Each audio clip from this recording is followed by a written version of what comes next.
Hello कक्षा 7 के विद्यार्थियों। हम आज अध्याय 7 मौसम, जलवायु तथा जलवायु के अनुरूप जंतुओं द्वारा अनुकूलन का पाठ पढ़ेंगे। अब मौसम के बारे में तो आप जानते ही हैं कि हमारे आसपास जो वातावरण में बदलाव होते हैं, हमारे वायुमंडल में जो बदलाव होते हैं, जो सर्दी है, गर्मी है, बारिश है, उसी को मौसम कहा जाता है। जो रोज रोज रोज के रोज जो परिस्थितियां हैं, उसको मौसम कहा जाता है। क्या आपको याद है कि जब आप पहाड़ों पर भ्रमण के लिए गए थे तो आपसे क्या-क्या साथ सामान ले जाने के लिए कहा गया था? जब आकाश में बादल होते हैं तो आपके माता-पिता आपसे छाता ले जाने के लिए कहते हैं, है ना? क्यों? क्योंकि कभी भी बादल घिर जाते हैं और कभी भी बारिश हो जाती है, अगर छाता हो तो हम कहीं फँस नहीं जाएँगे। क्या आपने कभी अपने परिवार को, बुजुर्गों को पारिवारिक समारोह आयोजित करने से पहले मौसम के बारे में चर्चा करते सुना है? जैसे घर में किसी बड़ी दीदी या भाई की शादी हो, तो हम बारिश का माहौल पहले देखेंगे कि बारिश रुकेगी, क्या बारिश आएगी, अब बारिश जाने की तैयारी है या नहीं, ताकि सब लोग परेशान ना हों। ठीक है ना? अपने अवश्य ही खेल शुरू होने से पहले विशेषज्ञों द्वारा मौसम के बारे में चर्चा करते हुए सुना होगा। कभी-कभी हम जब क्रिकेट देखते होते हैं ना, तो कमेंट्री में वो लोग बोलते हैं आज बारिश आने की संभावना नहीं है, आदि-आदि, है ना? क्योंकि क्रिकेट में जब बारिश गिरती है तो वो खुले मैदान में होता है तो सब तहस-नहस हो जाता है। सब प्लान पे जो हमारा सब लोग आए हुए होते हैं, इतने सारे स्टेडियम भरा हुआ होता है और क्रिकेट अगर आप कैंसल हो जाए तो कैसा लगेगा? है ना? तो वहाँ पर भी हम लोग देखते हैं कि वो लोग जो मौसम होता है उस पर नज़र रखे हुए होते हैं, है ना? हमारे अनेक दैनिक क्रियाकलाप उस दिन के मौसम के पूर्वानुमान पर आधारित होते हैं। पूर्वानुमान मतलब पहले से ही अनुमान लगाना कि क्या कल बारिश गिरेगी, कल कितनी गर्मी होगी, कल कितनी सर्दी होगी, वगैरह वगैरह। उसको पूर्वानुमान कहते हैं। दूरदर्शन, रेडियो और दैनिक समाचार पत्रों में भी प्रतिदिन मौसम के बारे में जानकारी दी जाती है। लेकिन क्या आप जानते हैं कि वास्तव में मौसम है क्या? क्या आपको पता है कि आखिर मौसम है क्या? इस अध्याय में हम मौसम और जलवायु के बारे में पढ़ेंगे, ठीक है? हम यह भी जानेंगे कि विभिन्न जीव किस प्रकार अपने आवास की जलवायु के लिए अनुकूलित होते हैं। विभिन्न जीव मतलब जो जीव होते हैं, विभिन्न कई प्रकार के जीव होते हैं, जो मौसम के अनुरूप ढल जाते हैं। उनके शरीर पर जो चमड़ी होती है वो या फिर उनके रहने की जो आदतें होती है वो अ, उन वो उनका खाना जो होता है वो सब एक तरह से ढल जाता है, अनुकूलित कर लेते हैं मौसम के अनुरूप। तो हम कुछ ऐसे जीव हैं उनके बारे में भी पीछे चलकर पाठ में देखेंगे। अब देखते हैं मौसम। मौसम क्या है? चित्र 7.1 में किसी दैनिक समाचार पत्र में प्रकाशित मौसम की जानकारी का एक नमूना दिया गया है। आगे चल के हम देखते हैं। हम देखते हैं कि दैनिक मौसम की रिपोर्ट में पिछले 24 घंटों के ताप, आर्द्रता और वर्षा के बारे में जानकारी होती है। ठीक है? इसमें 24 घंटों के लिए कोई भी रिपोर्ट अगर हम देखेंगे, अब अगर आप आज न्यूज़ देख रहे हो तो न्यूज़ के आखिर में हमें मौसम की जानकारियाँ दी जाती है, 24 घंटों की जानकारियाँ, बराबर? ताप, आर्द्रता और वर्षा के बारे में। मौसम रिपोर्ट में अगले दिन के मौसम के बारे में पूर्वानुमान भी प्रकाशित किया जाता है। जैसे कई बार हम गूगल पर भी देखते हैं कि वो लोग क्या बोलते हैं, कल बारिश आने की संभावना है, तो ये पूर्वानुमान है। भविष्य में आने वाली बातों के लिए जब हमें कुछ बताया जाता है तो वो पूर्वानुमान है। और ये न्यूज़पेपर में जो आता है वो ये रहा, ऐसा मैंने तो देखा था आज इस तरह से। सुबह कोहरा रहेगा, बाद में आसमान साफ हो जाएगा। शनिवार को अधिकतम तापमान 19.7 अंश सेल्सियस और न्यूनतम 3.6 अंश सेल्सियस -3 दर्ज किया गया है। रविवार को सूर्यास्त 5:45 बजे होगा और सोमवार को सूर्योदय 7:15 बजे होगा। सूर्यास्त और सूर्योदय का भी टाइम लिखा जाता है पेपर में। ठीक है, तो इसको मौसम का एक नमूना कहते हैं, रिपोर्ट का। आगे देखिए। मुझे आश्चर्य है कि इस रिपोर्ट को कौन तैयार करता होगा। तो ये जो रिपोर्ट है हमारी देश की, उसको भारत सरकार की मौसम विज्ञान विभाग द्वारा तैयार की जाती है।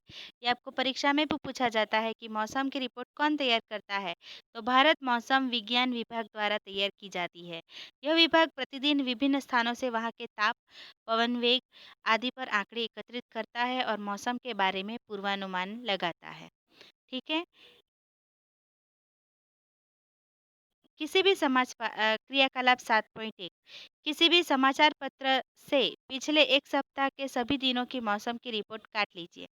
यहाँ आपको एक क्रियाकलाप करना है, एक प्रोजेक्ट बनाना है। ये अगर हम यहाँ होते तो मैं आपको ज़रूर ये काम देती। यदि आपके घर में समाचार पत्र नहीं आता है तो अपने किसी पड़ोसी अथवा मित्र से माँग कर रिपोर्ट को अपनी पुस्तिका में लिख लीजिए।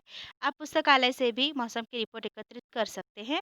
सभी कतरनों को कागज़ की एक शीट अथवा चार्ट पेपर पर चिपका लीजिए। ठीक है?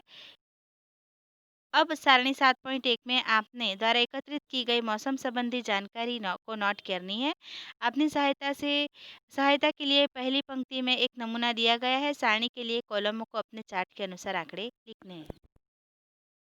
जैसे ये देखिए दिनांक 23/8/2006 अधिकतम तापमान मतलब अधिकतर तापमान जो सबसे ज़्यादा पूरे दिन में 24 घंटों की बात हो रही है ये 24 घंटों में सबसे ज़्यादा अधिकतम तापमान कितना जाता है तो उस दिन 36.2 गया हो।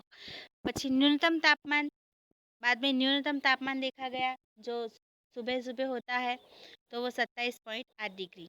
अब सुबह का और आधी रात के बाद मतलब जो भोर होती है ना तब का तापमान जो होता है वो न्यूनतम होता है और दोपहर के बाद का तापमान जब सूरज से पूरी गर्मी तप जा पृथ्वी तप जाती है तो तब का तापमान ज़्यादा होता है तो उसको अधिकतम तापमान कहते हैं और न्यूनतम तापमान इसे कहते हैं। न्यूनतम आर्द्रता कितनी है तो 54%। अधिकतम आर्द्रता कितनी है तो 82%। आर्द्रता मतलब जो हवा में भेज होता है ना उसकी बात है। वर्षा उस दिन वर्षा आएगी तो आपको सही से निशानी करनी है, नहीं है तो चौकड़ी लगाइए। मतलब इस तरह से हम रिपोर्ट तैयार कर सकते हैं। अब देखते हैं वर्षा को वर्षा मापी नामक यंत्र से मापा जाता है। वर्षा मापी जो होती है उस यंत्र से मापा जाता है। यह मूल रूप से एक मापक सिलेंडर होता है जिसके ऊपर वर्षा जल को एकत्रित करने के लिए एक कीप लगी रहती है। ठीक है? वर्षा मापी वर्षा मापी उससे हम लोग वर्षा कितनी सेंटीमीटर या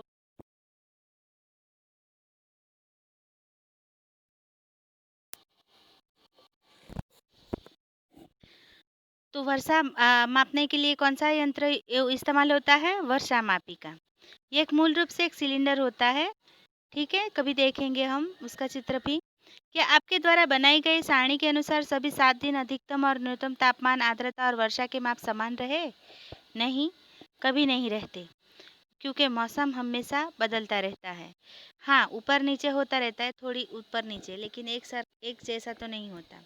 आपकी सारणी में नोट किए गए अधिकतम और न्यूनतम तापमान कुछ दिनों के लिए समान हो सकते हैं, परंतु सभी प्राचल किन्हीं 2 दिनों के लिए भी समान नहीं होते। सप्ताह भर में इनकी काफ़ी परिवर्तन हो सकते हैं। किसी स्थान पर अब मौसम किसको कहते हैं उसकी एक व्याख्या है जो देख लीजिए। किसी भी स्थान पर तापमान, आर्द्रता, वर्षा, वायुवेग आदि के संदर्भ में वायुमंडल के प्रतिदिन की परिस्थिति उस स्थान का मौसम कहलाती है। किसी भी स्थान का तापमान, आर्द्रता, वर्षा, वायुवेग आदि के संदर्भ में वायुमंडल की प्रतिदिन की परिस्थिति उस स्थान का मौसम कहलाती है। ये आपको मुखपाठ कर लेना है। तापमान, आर्द्रता और अन्य कारक मौसम के घटक कहलाते हैं। अब जो तापमान है, आर्द्रता है तथा अन्य कारक घटक जो होते हैं वो मौसम के घटक कहलाते हैं। किसी स्थान का मौसम दिन प्रतिदिन और सप्ताह दर सप्ताह परिवर्तित होता रहता है। इसलिए हम अक्सर कहते हैं कि आज का मौसम अत्यधिक आर्द्र है अथवा पिछले मौसम का सप्ताह जो था वो गर्म था। ठीक है ना? मौसम की एक अत्यंत जटिल परिघटना है। मौसम है जो है वो एक अत्यंत जटिल परिघटना है। यह क्षण भर में परिवर्तित हो सकता है।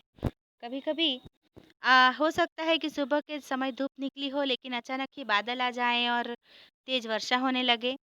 अथवा तेज़ वर्षा अचानक से बंद हो जाए और चट्टाक धूप निकल जाए। ये तो हम देखते ही रहते हैं ना, मौसम में ये अचानक भी परिवर्तन होता है। कभी-कभी हम लोग बैठे हैं, अचानक से घर से बाहर झाँका, अंधेरा हो रहा है। हम देखते हैं बाहर जाकर तो क्या होता है, हम देखते हैं कि बादल आ गए हैं और अचानक से 15-20 मिनट में क्या होने लगता है, बारिश गिरने लगती है। तो मतलब अचानक से हवामान में पलटा आ जाता है। आपको अवश्य ही अनेक ऐसे अनुभव हुए होंगे। ऐसे किसी अनुभव को याद करने का प्रयास कीजिए और अपने मित्रों को इसके बारे में बताइए। चूँकि मौसम इतनी जटिल परिघटना है, अतः इसका पूर्वानुमान लगाना आसान कार्य नहीं है। नहीं है ना? कभी-कभी अचानक से बहुत सारी बारिश आ जाती है, कभी-कभी कुछ और भी हो सकता है। कभी-कभी गर्मी बढ़ जाती है अचानक से बहुत सारी, कभी-कभी बर्फ़ भी गिरती है बारिश के साथ। तो ये जो है, वो जटिल परिघटना है, मतलब बहुत जटिल है ये चीज़ें। उसके लिए पूर्वानुमान हम नहीं लगा सकते। मुझे आश्चर्य है कि मौसम इतनी तेज़ी से क्यों बदलता है। मैं जानती हूँ कि आखिर मौसम का स्रोत क्या है, ठीक है? अब बूझो बूझो और ये पहेली जो है वो कहती है कि पता नहीं, मैं जानती हूँ कि आखिर मौसम का स्रोत ऐसा क्यों है। पहेली जानती है, तो देखते हैं क्या जानती है। चित्र 7.2 में दिए गए ग्राफ को देखिए। इसमें 3 अगस्त 2006 से 9 अगस्त 2006 तक का शिलांग मेघालय में रिकॉर्ड किए गए अधिकतम तापमान को दिखाया गया है। अब एक ग्राफ देखते हैं। ये देखो, ग्राफ तो पता है ना आपने, हमने छठी कक्षा में पढ़ा था गणित में। तो यहाँ पर आपको ग्राफ देखना आना चाहिए। यहाँ पर जो है वो दिनांक लिखी हुई है, यहाँ पर जो है वो तापमान लिखा हुआ है अधिकतम। जैसे 21 डिग्री, 22 डिग्री, 23 डिग्री, 24 डिग्री, 25, 26, 27 ऐसे, ठीक है? तो यहाँ पर देखिए 3 तारीख को कितना था? 26 अंश सेल्सियस था। लेकिन 4 तारीख को घटकर कितना हो गया? 23.5 हो गया। तापमान में कितनी गिरावट हुई देखो, 3 डिग्री गिरावट हो गई। 3 या 4 डिग्री। फिर दूसरे दिन मतलब 5वीं तारीख को फिर से तापमान बढ़ गया और कितना हो गया? 25 अंश डिग्री हो गया। लेकिन उसके 1 दिन बाद ही मतलब 6 तारीख को ही तापमान इतना गिर गया, कितना? 22 पर आ गया। मतलब 1, 2 और 3 सेल्सियस गिरावट हो गई।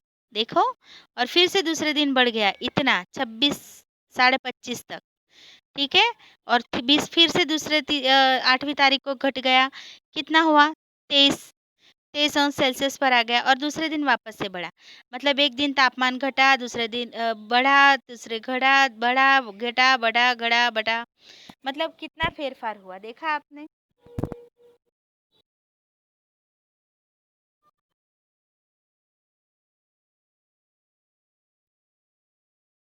चलो, तो इसके बारे में हम अगले वीडियो में बात करते हैं जैसे, ठीक है?